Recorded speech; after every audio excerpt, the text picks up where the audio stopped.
हे कृष्ण करुणा सिंधु दीनबंधु जगतपते गोपेश गोपिका कांतम राधा कांतम नमस्तुते।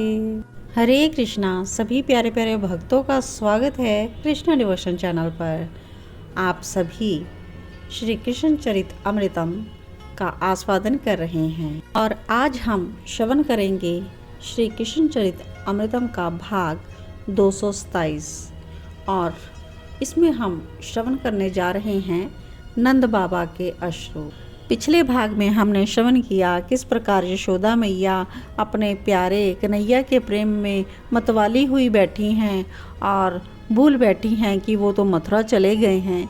जैसे ही उद्धव ने परिचित करवाया कि वो तो मथुरा में हैं और पालना खाली देखकर वो धड़ाम से गिर पड़ती हैं और मूर्छित हो जाती हैं और उद्धव संभालते हैं मैया यशोदा को जो कि मूर्छित हो गई हैं। और उसी समय महामना नंद बाबा पधारे।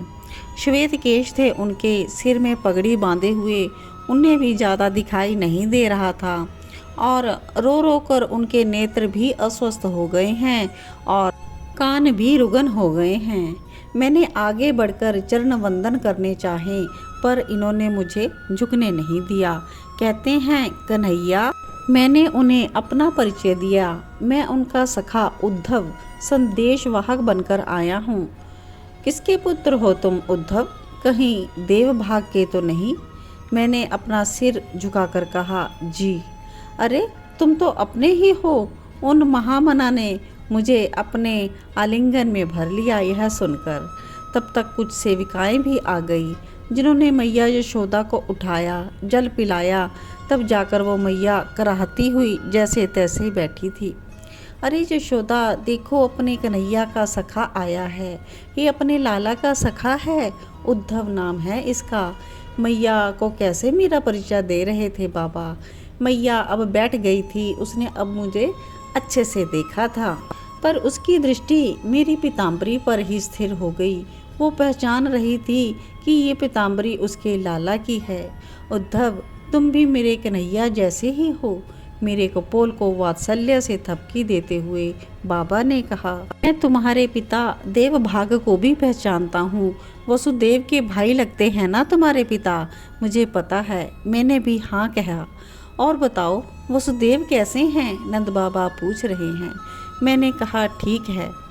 महाराज उग्रसेन कुशल से तो है ना? अब तो उन्हें राजगद्दी भी मिल गई। मथुरा की प्रजा भी बहुत प्रसन्न है। हाँ, प्रसन्न क्यों ना होगी। कंस का अत्याचार बहुत सहा है उन लोगों ने। अब तो अच्छा हो गया। यदुवंशी लोग भी अब आनंद में होंगे। नंद बाबा मुझसे बस सब यही पूछते रहे कि मैं कभी मैया को देख रहा था तो कभी बाबा को। बाबा पूछते हुए मुझसे नज़रें चुरा रहे थे। वो मेरी ओर देखते थे, फिर मेरे वस्त्र की ओर जाकर उनकी दृष्टि टिक जाती थी। ऐसे ही नंद बाबा ने फिर से बात पूछी, उग्रसेन सुखी होंगे अब? बेचारी मैया का धैर्य तब जवाब दे गया। वो कहती, आपको क्या मतलब उग्रसेन से या वसुदेव से? आप कन्हैया के बारे में क्यों नहीं पूछते? अरे मथुरा सुखी रहे या दुखी, पर पूछो ना कि हमारा कन्हैया क्या कहता है।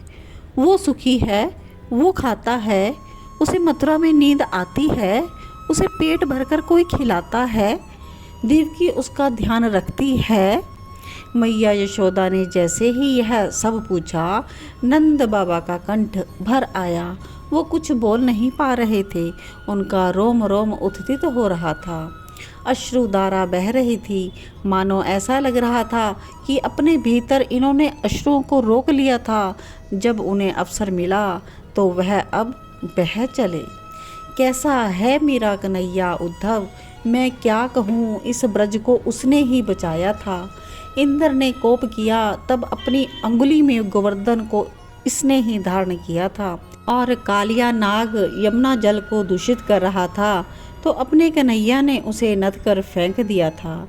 यहाँ के समस्त ब्रजवासियों को उसी ने जीवन दिया था पर आज हम उसके बिना इस प्रकार हैं जैसे जल के बिना मछली होती है। मरना चाहते हैं पर मर भी नहीं सकते क्योंकि वो कब ब्रज में आ जाए, इसी आस पर हमारी सांसें चल रही हैं। वो आ जाए और हमें ना पाए यहाँ तो उसे दुख होगा। इसीलिए हम लोग जीवित हैं, नहीं तो मर जाते कभी के। नंद बाबा रो रहे हैं। मैया उठ खड़ी हुई है। अपने पति को इस तरह से हिलकियों से रोते हुए उसने भी नहीं देखा था। अकेले में रोते होंगे, पुरुष हैं, सबके सामने रो भी नहीं सकते। पर आज इनके भीतर जो भरा हुआ था वो बह रहा था। उफ। और नंद बाबा आंसुओं को पूछते हुए कह रहे हैं, कैसा है मेरा श्याम? उद्धव बता, कैसा है मेरा नीलमणि? उद्धव जी कहते हैं, ऐसा विरह, तभी तो मेरे नाथ श्री कृष्ण मथुरा में रहकर भी इनके लिए रोते हैं। अब मैं समझ रहा था, पर समझना मात्र नहीं है, इन्हें इस विरह सागर से उभारना भी है। नंद बाबा रोते जा रहे हैं और पूछते जा रहे हैं, वो स्वस्थ है ना, प्रसन्न है ना, सुखी है ना? नंद बाबा पूछते हैं कि कभी वसुदेव उसके पास बैठते हैं? और देवकी पूछती है, क्या भूख लगी कन्हैया को? तो यशोदा मैया बोल उठी, पूछना नहीं है, उसे देना है। सुन रहे हैं आप? आपको तो पता है ना, बिना खाए वो 2-2 दिन तक रह जाता है, पर कहता नहीं है मुझे भूख लगी है। सुन उद्धव, देवकी को कह देना, मैं तो धाय माँ हूँ उसके बेटे की, पर असली माँ तो वो है। लाला का संभाल करे देवकी, राजपाट में उलझकर कहीं लाला को भूल ना जाए। उसको तो जल के लिए भी पूछना पड़ता है। ओहो, उद्धव जी कहते हैं, मैं क्या कहूँ विदुर जी, मेरी बुद्धि चकरा गई, मैं कुछ समझ नहीं पा रहा था। मेरे नाथ ने मुझे यहाँ भेजा ताकि मैं इन लोगों को समझाऊं, पर क्या कहकर समझाऊं? मैंने देखा अब नंद बाबा सुबक रहे हैं और मैया जी की हिलकियाँ शुरू हैं। क्या कहूँ मैं, शब्दों का धनी था मैं, पर आज मेरे पास एक भी शब्द नहीं। शब्दों का कैसा अकाल पड़ गया मेरे पास। मैं तो ज्ञानी था, परम विद्वान था, पर यहाँ का दृश्य, ओहो। यह सब देख उद्धव की बेचैनी बढ़ने लगी। तो देखिए, उद्धव बृहस्पति जी के शिष्य, परम विद्वान ज्ञानी हैं, लेकिन मैया और यशोदा के प्रेम के आगे उनके शब्दों का भी अकाल पड़ गया। वो अपने आप को एक असहाय सा समझ रहे हैं और उनकी बुद्धि भी चकरा गई है। बहुत ही सुंदर भावपूर्ण प्रसंग हम सब ने श्रवण किया और श्री कृष्ण की अद्भुत लीला से हम परिचित हो रहे हैं। तो आप सभी कृपा करके मन लगाकर प्रभु से आप हृदय से तार जोड़कर बैठें और मन से प्रभु को महसूस करने का प्रयत्न करें और सभी श्रवण करते रहें प्रेम पूर्वक श्री कृष्ण चरित अमृतम और बने रहें कृष्णा डिवोशन चैनल पर। प्रभु की सेवा यह आप सब तक पहुंच रही है। उनकी कथा घर बैठे ही आपको सुलभ हो रही है। आपको कहीं जाने की ज़रूरत नहीं है।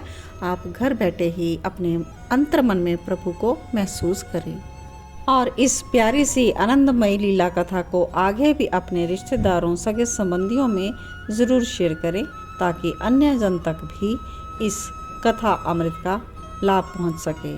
जय श्री कृष्णा, जय श्री राधे।